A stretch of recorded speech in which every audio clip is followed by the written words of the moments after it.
अस्सलाम वालेकुम स्टूडेंट्स। आज हम कंटिन्यू करते हैं अपने डेवोल्यूशन ऑफ पावर प्लान 2001।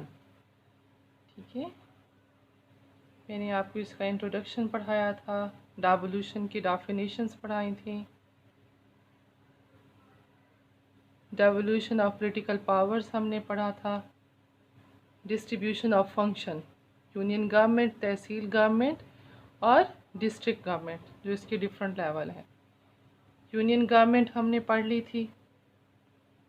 उसके बाद हमने इसका फंक्शन देखा था यूनियन गवर्नमेंट का, और इसमें उसके नाजिम, नायब नाजिम सबको पढ़ा था। फिर तहसील कौंसल पढ़ी। आज जो हमारा लेक्चर है वो है डिस्ट्रिक्ट गवर्नमेंट के ऊपर।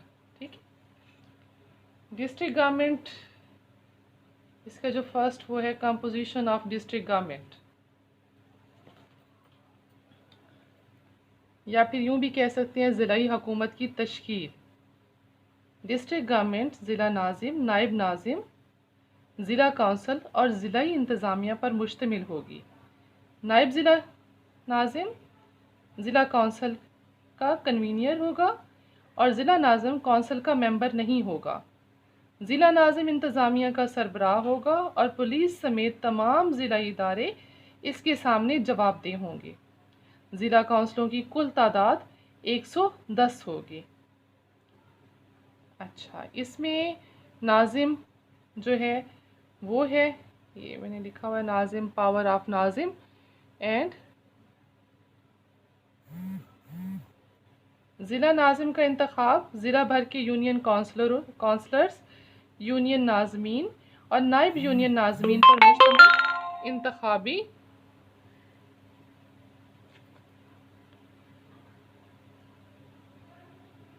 इदारा करता है। अगर ज़िला नाज़िम वोटों की अक्सरियत 51% हासिल करने में नाकाम रहे तो 1 हफ्ते के अंदर दोबारा इंतखाबात कराए जाएंगे, जिसमें पहले और दूसरे नंबर पर आने वाले उम्मीदवार ही हिस्सा ले सकेंगे।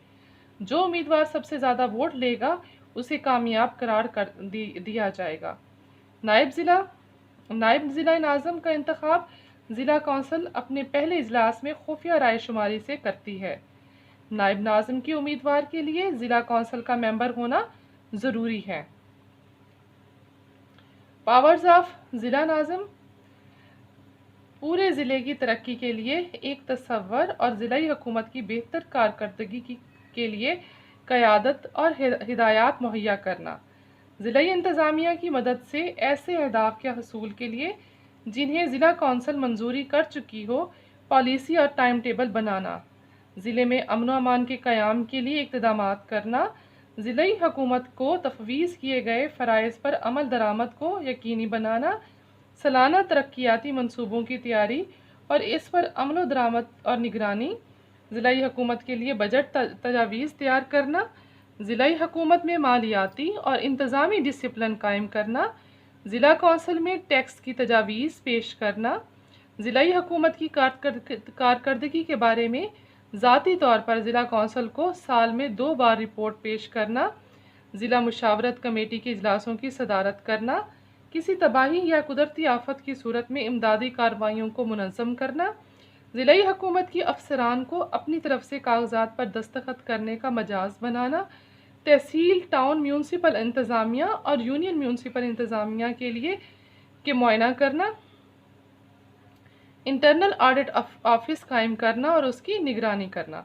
ज़िलाई हुकूमत के वज़ाइफ की अदायगी के लिए ज़िलाई राब्ता अफसर यानी कि DCO और इंतज़ामी ज़िला अफसरान एग्जेक्टिव डिस्ट्रिक्ट ऑफिसर्स को अहकामात जारी करना। सरकारी और अवामी तकरीबात के मौक़े पर ज़िलाई हुकूमत की नुमाइंदगी करना। हुकूमत की तरफ से तफवीज़ किया गया कोई काम अंजाम देना। अच्छा, यहाँ पर एक बात नोट कर लें कि ज़िलाई नाज़िम अपने मुआवन अमले के अलावा कोई मुशीर, खसूसी मुआवन या पॉलिटिकल सेक्रेटरी मुकर्रर नहीं कर सकता। अच्छा, इसके साथ ही हम आगे पढ़ेंगे ज़िलाई नाज़िम का कौंसलों के इजलास में शिरकत करने का हक। ज़िलाई नाज़िम ज़िला कौंसिल के इजलास से खिताब कर सकता है, शिरकत कर सकता है, मगर वोट नहीं दे सकता। ज़िला नाज़िम का जो इस्तीफ़ा है वो सूबे के वज़ीर आला के नाम तहरीरी तौर पर इस्तीफ़ा देगा और नायब ज़िला नाज़िम के इस्तीफ़ा पेश करने के बाद अपने ओहदे से सबकदोश हो सकता है। ज़िले नाज़िम का ओहदा खाली होना, अगर ज़िला नाज़िम का ओहदा इसके इंतकाल, इस्तीफ़े या मुअत्तल किए जाने की वजह से खाली हो जाता है तो नायब नाज़िम इस वक्त तक ज़िला नाज़िम के ओहदे पर काम नहीं करेगा जब तक ज़िला कौंसिल कायम मकाम नाज़िम का तकर्रुर नहीं कर लेती और कायम मकाम नाज़िम इंतखाबात के ज़रिए चुने जाने वाले नए नाज़िम के ओहदे संभालने तक काम करेगा और मुंतखब होने वाला नया नाज़िम बाकी मानदा मुद्दत पूरी करेगा। अच्छा, इसमें हम देखते हैं कि ज़िला नाज़िम की बरतरफ़ी भी हो सकती है। तो वो बरतरफ़ी जो है वो 2 टाइप्स की होती है, एक होती है इंटरनली और एक एक्सटर्नली। एक्सटर्नली जो है वो ये है कि वज़ीर आला लोकल गवर्नमेंट कमीशन की सिफारिश पर किसी भी ज़िला नाज़िम को इल्ज़ामात के तहत बरतरफ कर सकता है अगर वज़ीर आला की राय में नाज़िम का अपने ओहदे पर बरकरार रहना अवाम के मफादात के ख़िलाफ़ है या बदउनवानी का मुर्तकिब हुआ तो वज़ीर आला 19 डेज़ के अंदर ज़िला नाज़िम को मुअत्तल कर सकता है और इंक्वायरी के बाद इसे मज़ूल हटाया जा सकता है। वज़ीर आला नाज़मीन के फ़ैसलों, अहकामात और मकामी कौंसलों की मंजूर करदा करारदादों को भी मुअत्तल या रद्द कर सकता है अगर इसकी दास्त में ये फ़ैसले, अहकामात या करारदादें कानून के मुनाफी या मफाद आमा के खिलाफ हैं। अंदरूनी तौर पर अगर कोई ज़िला नाज़िम अवाम के मफादात के ख़िलाफ़ काम करे तो इसके ख़िलाफ़ ज़िला कौंसिल का कोई भी मेंबर जो है किसी दूसरे मेंबर की तायद से बरतरफ़ी की करारदाद पेश कर सकता है। इसी करारदाद के मिलने के बाद अगर कौंसिल का इजलास नहीं हो रहा हो तो तब नायब ज़िला नाज़िम 3 दिन गुजरने के बाद और 7 दिन से पहले कौंसिल का इजलास तलब कर सकता है। अगर कौंसिल का इजलास जारी हो तो करारदाद नायब नाज़िम को वसूल होने के दूसरे दिन ही इजलास में पेश कर दी जाएगी। अगर इसकी जो करारदाद है वो खुफिया रायशुमारी के तहत कौंसिलों के अरकान की अक्सरियत मंजूर करती है तो नाज़िम अपने ओहदे से हट जाता है। एक तहरीक नाकाम हो जाती है तो करारदाद पेश करने वाला और तायद करने वाला दोनों ज़िला कौंसिल की रुकनियत से महरूम हो जाते हैं।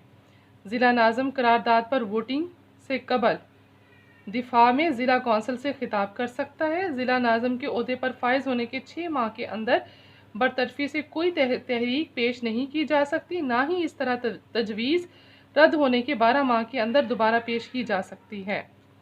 वज़ीर आला की जानिब से ज़िला नाज़िम के हुक्म को रद्द किया जाना, अगर कोई लोकल गवर्नमेंट कमीशन ये महसूस करे या इसे कोई दरख्वास्त वसूल हो कि ज़िला नाज़िम अवाम के मफादात के ख़िलाफ़ काम कर रहा है तो ऐसी सूरत में सूबाई वज़ीर आला से ज़िला नाज़िम के फ़ैसले या हुक्म को रद्द करने की सिफारिश कर सकता है, लेकिन वज़ीर आला को सिफारिश पेश करने से पहले ज़िला नाज़िम को सफाई का मौका दिया जाता है।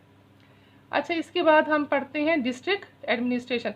अच्छा, ये मैंने आपको नाज़िम, पावर ऑफ नाज़िम जो है ये सारे डिटेल से इसलिए बताया है कि आप थोड़ा सा गौर करें। हम इन चीज़ों पर गौर नहीं करते हैं, बस देख लेते हैं कि नाज़िम का इलेक्शन हुआ, इलेक्शन कैसे होता है, वो अपने ओहदे पर कैसे आता है, उसकी क्या वोटिंग है, उसको हटाने का क्या तरीका है, उसके इस्तीफ़े के बाद क्या होता है। क्योंकि अगर लोकल गवर्नमेंट सिस्टम जो है वो हमारे राउंड्स में आता है या आप लोगों की आप लोगों को इतनी अवेयरनेस होनी चाहिए कि इसका स्ट्रक्चर क्या है। इससे सिर्फ वोट देने से इनको बनाना नहीं होता है, ये एक सिस्टम क्या है, उस सिस्टम में ये किस तरह से मूव करते हैं और किस तरह से इन्होंने आगे चलना है और अपनी ड्यूटीज़ को परफॉर्म करना है। तो ये सारी चीज़ें जो हैं ये हमें अंडरस्टूड है कि हमें आनी चाहिए।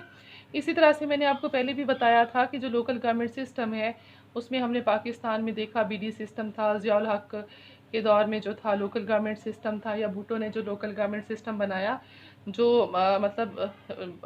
वो नहीं हो सका, इम्प्लीमेंट नहीं हो सका। तो ये सारा जो सिस्टम था इनको बनाने का मेन वो था, थोड़ा थोड़ा इनमें डिफरेंस आ रहा है। कहीं पर 2 टायर सिस्टम है, कहीं पर 4 टायर सिस्टम है, लेकिन परवेज़ मुशर्रफ ने यहाँ 3 टायर सिस्टम जो था उसको इंट्रोड्यूस करवाया। अब 3 टायर सिस्टम में है कि हम देखते हैं सिस्टम वही है, मतलब लोकल लेवल के अंदर लोगों के प्रॉब्लम्स को सॉल्व करना, पावर को डिसॉल्व कर देना लोकल लेवल पर। तो इसी तरह से, लेकिन उसका स्ट्रक्चर जो है वो किस तरह से बनता है, उसका स्ट्रक्चर बनाने के लिए डिफरेंट तरीके हैं जो हर गवर्नमेंट जो है उसको अप्लाई करती है। ठीक है। अच्छा, इसके बाद इसकी हम डिस्ट्रिक्ट एडमिनिस्ट्रेशन को देखते हैं। अब डिस्ट्रिक्ट एडमिनिस्ट्रेशन जो है अगर इसको देखें कि ये किस तरह से बनती है, तो डिस्ट्रिक्ट एडमिनिस्ट्रेशन